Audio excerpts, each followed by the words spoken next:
ನಮ್ಮ ಸನ್ಮಾನ್ಯ ರಾಜ್ಯಾಧ್ಯಕ್ಷರಾಗಿರುವಂಥ BY ವಿಜೇಂದ್ರ ಅವರ ನೇತೃತ್ವದಲ್ಲಿ ನಡೆದಿರುವಂಥ ಈ ಐತಿಹಾಸಿಕ ಕಾರ್ಯಕ್ರಮದಲ್ಲಿ ವೇದಿಕೆಯಲ್ಲಿರುವಂಥ ರಾಜ್ಯ ಅಧ್ಯಕ್ಷರಾದ ವಿಜೇಂದ್ರ ಅವರೇ ಮತ್ತು ಎಲ್ಲ ನಮ್ಮ ಪಾರ್ಟಿಯ ನಾಯಕರೇ, ವೇದಿಕೆ ಮುಂಭಾಗದಲ್ಲಿರುವಂಥ ಸಮಸ್ತ ಹಿಂದೂ ಸಮಾಜದ ಬಂಧುಗಳೇ, ಇವತ್ತು ಧರ್ಮಸ್ಥಳದಲ್ಲಿ ನಡೆದಿರುವ ಈ ಕಾರ್ಯಕ್ರಮ ಒಂದು ಐತಿಹಾಸಿಕ ಕಾರ್ಯಕ್ರಮ. ಬಂಧುಗಳೇ, ಧರ್ಮಸ್ಥಳದಲ್ಲಿ ಕಳೆದ ಕೆಲವು ವರ್ಷಗಳಿಂದ ನಮ್ಮೆಲ್ಲರ ಪವಿತ್ರ ಶ್ರದ್ಧಾ ಕೇಂದ್ರವಾಗಿರುವಂಥ ಧರ್ಮಸ್ಥಳ ಶ್ರೀ ಮಂಜುನಾಥೇಶ್ವರ ಸ್ವಾಮಿಯ ಕ್ಷೇತ್ರ ಶ್ರೀ ಅಣ್ಣಪ್ಪನ ಸಾನ್ನಿಧ್ಯವನ್ನು ಅಪಮಾನ ಮಾಡುವಂಥ, ಅವಮಾನ ಮಾಡುವಂಥ, ಅವಹೇಳನ ಮಾಡುವಂಥ ಒಂದು ಕೆಲಸ ಏನು ನಡೀತಾ ಇದೆ, ಇದು ಕೇವಲ ಧರ್ಮಸ್ಥಳಕ್ಕೆ ಸೀಮಿತವಾದಂಥ ಘಟನೆ ಅಲ್ಲ ಅನ್ನುವಂಥದ್ದನ್ನು ಅತ್ಯಂತ ಸ್ಪಷ್ಟವಾಗಿ ಈ ಸಂದರ್ಭದಲ್ಲಿ ಹೇಳಲಿಕ್ಕೆ ಬಯಸ್ತಾ ಇದ್ದೇನೆ. ಬಂಧುಗಳೇ, ವಿಶೇಷವಾಗಿ ದಕ್ಷಿಣ ಕನ್ನಡ ಜಿಲ್ಲೆಯ ಸಂಸದನಾಗಿ ಕಳೆದೊಂದು 30-35 ವರ್ಷಗಳಿಂದ ಈ ಭಾಗದ ಜನ ಹಿಂದುತ್ವಕ್ಕೋಸ್ಕರ ನಿಂತಿದ್ದಾರೆ, ರಾಷ್ಟ್ರೀಯತೆಯ ಜೊತೆ ನಿಂತಿದ್ದಾರೆ.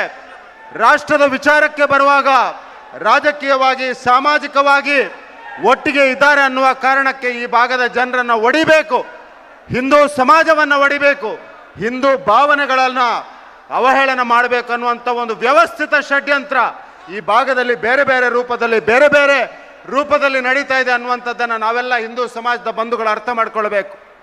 ಬಂಧುಗಳ ಈ ಸಂದರ್ಭದಲ್ಲಿ ಹೆಚ್ಚಿಗೆ ಏನು ಮಾತನಾಡಲಿಕ್ಕೆ ನಾನು ಹೋಗೋದಿಲ್ಲ. ನಮ್ಮೆಲ್ಲರ ಪವಿತ್ರ ಶ್ರದ್ಧಾ ಕೇಂದ್ರವಾಗಿರುವಂಥ ಆ ಮಂಜುನಾಥ ಸ್ವಾಮಿ ಹತ್ರ, ಅಣ್ಣಪ್ಪ ಸ್ವಾಮಿ ಹತ್ರ ನಾನು ಪ್ರಾರ್ಥನೆ ಇಷ್ಟೇ ಮಾಡೋದು, ಈ ಬಾರಿ ನಡೆದಿರುವಂಥ ಈ ಧರ್ಮಸ್ಥಳ ಚಲೋ ಯಾತ್ರೆ ಏನಿದೆಯಾ, ಇದು ಸತ್ಯಕ್ಕಾಗಿ ನಡೆದಂಥ ಧರ್ಮಸ್ಥಳ ಚಲೋ, ಇದು ಧರ್ಮಕ್ಕಾಗಿ ನಡೆದಂಥ ಧರ್ಮಸ್ಥಳ ಚಲೋ, ಇದು ನ್ಯಾಯಕ್ಕಾಗಿ ನಡೆದಂಥ ಧರ್ಮಸ್ಥಳ ಚಲೋ, ಇದು ವಿಶೇಷವಾಗಿ ತುಳುನಾಡಿನ ಅಸ್ಮಿತೆ, ತುಳುವ ಜನರ ಗೌರವಕ್ಕಾಗಿ ನಡೆದಂಥ ಧರ್ಮಸ್ಥಳ ಚಲೋ ಅನ್ನುವಂಥದ್ದನ್ನು ಈ ಸಂದರ್ಭದಲ್ಲಿ ಹೇಳಲಿಕ್ಕೆ ಬಯಸ್ತಾ ಇದ್ದೇನೆ. ಬಂಧುಗಳೇ, ಈ ಸಂದರ್ಭದಲ್ಲಿ ನಮ್ಮ ಬೆಳ್ತಂಗಡಿಯ ಶಾಸಕರು ಸದನದಲ್ಲಿ ಅತ್ಯಂತ ಸ್ಪಷ್ಟವಾಗಿ ಹೇಳಿದ್ದಾರೆ, ಆ ಸೌಜನ್ಯನ ಸಾವೇನಾಗಿದೆಯಾ ಅದರ ಮರು ತನಿಖೆ ಆಗಬೇಕು, ಅದರಲ್ಲಿ ಯಾರೆಲ್ಲ ಇದ್ದಾರೆ ಅದು ಸ್ಪಷ್ಟವಾಗಿ ಹೊರಗೆ ಬರಬೇಕು, ಸರ್ಕಾರದ ಜವಾಬ್ದಾರಿ ಇದೆ, ಈ ಮರು ತನಿಖೆಯನ್ನು ಮಾಡುವಂಥ ಕೆಲಸವನ್ನು ಮಾಡಬೇಕು. ಇಡೀ ಭಾರತೀಯ ಜನತಾ ಪಾರ್ಟಿ ಇದರ ಜೊತೆಗೆ ನಿಲ್ತದೆ ಅನ್ನುವಂಥ ಮಾತನ್ನು ಈ ಸಂದರ್ಭದಲ್ಲಿ ಅತ್ಯಂತ ಸ್ಪಷ್ಟವಾಗಿ ಹೇಳ್ತಾ ಇದ್ದೇನೆ.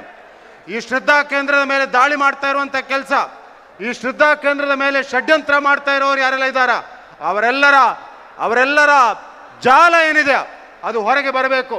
ಆ ಕಾರಣಕ್ಕೋಸ್ಕರ ಇದು ಕೇವಲ ಇವತ್ತು ಧರ್ಮಸ್ಥಳದಲ್ಲಿ, ಉಜಿರೆಯಲ್ಲಿ, ಬೆಳ್ತಂಗಡಿಯಲ್ಲಿ ಅಥವಾ ಕರ್ನಾಟಕದಲ್ಲಿ ಇದೆ ಅನ್ನುವಂಥದ್ದು ಯಾರ ಮನಸ್ಸಿನಲ್ಲಿ ಇಲ್ಲ.